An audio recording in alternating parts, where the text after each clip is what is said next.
ata që janë 9, të që janë 7, por qyteti bashkia, më tepër majori i New Yorkut, Zoran Mandami ka marrë ato, ishte një test i parë për testi kryebashkiak dhe mori kështu masa konkrete të tijat, filloi mësimin virtual hera parë që përballet me situatë serioze të një shteti. Lekë, për ta sqaruar ndoshta edhe për opinionin publik, ju në cilin shtet jetoni apo në New York? Unë jetoj në New York, po flas më tepër për New Yorkun. Edhe prandaj po flisni për New Yorkun. Po, për New Yorkun më tepër. Dhe pamjet që ne kemi janë ato që na keni dërguar juve, detyrimisht. Po, janë pamjet që janë tjetuar nga ana jonë, më thënë, nga ana jeme. Ato janë pamjet dhe ka pas shumë, po në të njëjtën kohë të nesërmen ishte çdo gjë rregull. E di çfarë duam të kuptojmë ndoshta më mirë ne këtej nga Shqipëria, pra aty ku ju jetoni aktualisht në New York, situata është e normalizuar, çdo gjë është një ditë rutinë normale? Po, çdo gjë.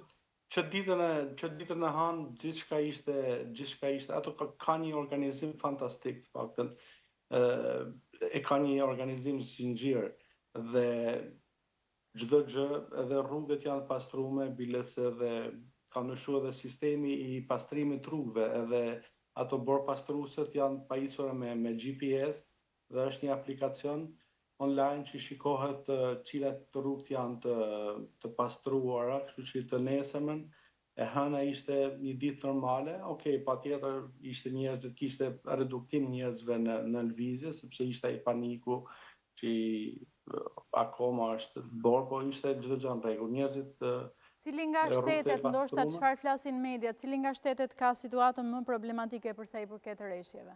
Po, Michigani, Chicago ka pas probleme që para shtuhisë të borës dhe për momentin diçka është normalizuar atje, po pjesa e New Yorkut është një rutinë normale dhe është çdo gjë në rregull, nuk ka asnjë lloj probleme. Ndërkohë që vijon aktualisht aktiviteti i shkollave, institucionet dhe gjithçka tjetër është në gjendje normale prej ditës së hënë.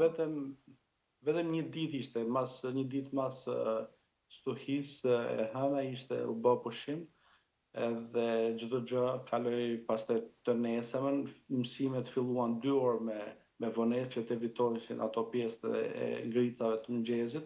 Janë shumë kujdesshëm dhe njerëzit paguajnë taksat, për këtë paguajnë edhe taksat dhe çdo gjë është në rregull.